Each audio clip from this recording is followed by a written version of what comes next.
Bonjour les amis, alors nous continuons avec notre évangile de Luc, mais contrairement à ce que vous pourriez penser, nous n'allons pas rester dans le chapitre 12, mais revenir au chapitre 10. Pourquoi? Tout simplement parce qu'aujourd'hui, l'Église catholique fête Luc. Et donc, eh bien, elle a choisi un autre passage qui correspond peut-être plus, en tout cas aux yeux de l'Église, à un passage caractéristique du travail de Luc en tant qu'évangéliste. Donc nous allons revoir donc l'évangile de Luc, le chapitre 10, les versets 1 à 9.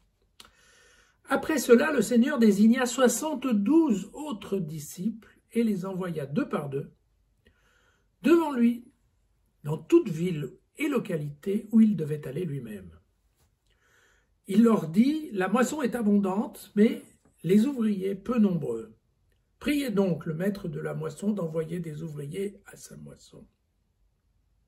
Allez, voici que je vous envoie comme des agneaux au milieu des loups.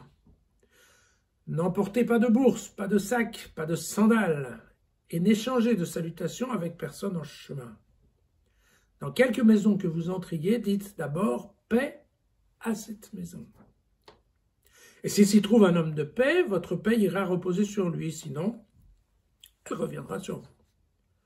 Demeurez dans cette maison, mangeant et buvant ce qu'on vous donnera, car le travailleur mérite salaire. Ne passez pas de maison en maison. Dans quelque ville que vous entriez et où l'on vous accueillera, mangez ce qu'on vous offrira, guérissez les malades qui s'y trouveront, et dites-leur, le règne de Dieu est arrivé jusqu'à vous. Voilà. Voilà. Donc, alors, ce qui est important, si on veut, donc les détails du texte, je crois qu'on les a déjà vus, ils doivent être dans mon commentaire du 3 juillet. Mais disons que globalement, c'est un certain nombre, en effet, de recommandations qui sont données aux disciples pour partir en mission. Et donc, ces recommandations sont relativement simples et faciles à comprendre. Ce qu'il faut bien comprendre, ce qu'il faut bien intégrer pour saisir exactement ce passage de Luc, il ne faut pas oublier que Luc est plus qu'un contemporain, il a vécu avec Paul. Voilà.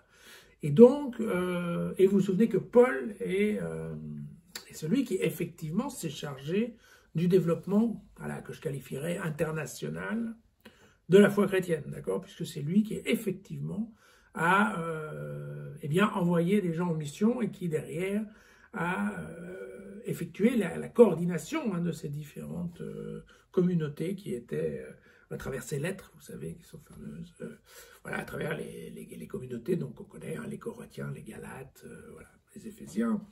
Et donc c'est effectivement ce travail de Paul. Et en fait, bien évidemment, il ne faut pas... encore une fois, et c'est toujours un petit peu le problème avec les évangiles, en particulier l'évangile de Luc. L'évangile de Luc est un évangile littéraire, donc il a construit son histoire en mettant en effet des blocs d'information, et ces blocs d'information, il ne les met pas dans son évangile de manière chronologique.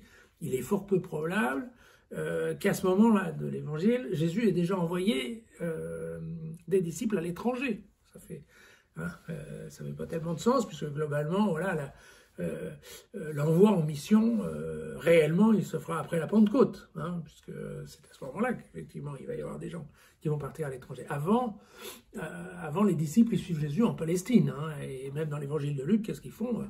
Ils sont derrière Jésus dans le chemin vers Jérusalem. Donc, vous voyez que ça n'a rien à voir avec cette vision universelle.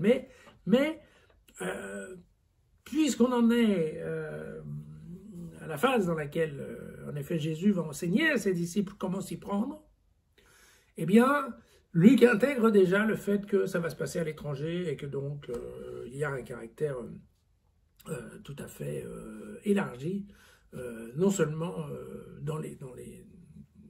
c'est beaucoup plus, que la mission va être beaucoup plus à l'étranger à la fin qu'en Palestine. Et donc, ça sera plutôt au niveau des nations païennes que les missions vont se passer plutôt que dans le milieu juif. Voilà, c'est ça, je dirais, le point clé de cet évangile. Voilà. Pour Luc, vous savez, c'est important, cette notion d'universalisme le caractère international de la foi. Pourquoi? Tout simplement parce que on pense que Luc est syrien. D'accord? Donc effectivement, eh bien, comme tous les étrangers, ils pensent plus facilement à l'étranger. Voilà. Et donc, encore une fois, si ça n'a aucun sens de mettre déjà cet épisode bien avant la Passion, eh bien, vous voyez que c'est la façon dont Luc, effectivement, commence à nous ouvrir les yeux sur l'universalisme et ce côté, en fait, international de la foi chrétienne. Voilà. Donc, ces recommandations que nous donne Luc, hein, ce sont les mêmes, elles correspondent à celles de Paul. Donc, même celles d'ailleurs qui concernent la juste rémunération du travail. Il faut savoir d'ailleurs que Paul dira à ses disciples de le faire, mais lui, il ne le fera jamais. Il travaillera toujours gratuitement, il refusera tout ce qu'on lui donne. Voilà. Et donc, on comprend bien, voilà, guérir, annoncer la bonne nouvelle, voilà, c'est cela, la feuille de route des disciples. Alors, des disciples à partir de ce chemin vers Jérusalem, mais bien entendu pour longtemps et pour très loin. Voilà. N'hésitez pas à reprendre les évangiles dont on parle, ainsi que les commentaires, ils sont sur jésusfacile.com. Et puis revoyez les vidéos si elles ne vous paraissent pas claires. Si par contre ça vous a plu, alors on se retrouvera demain.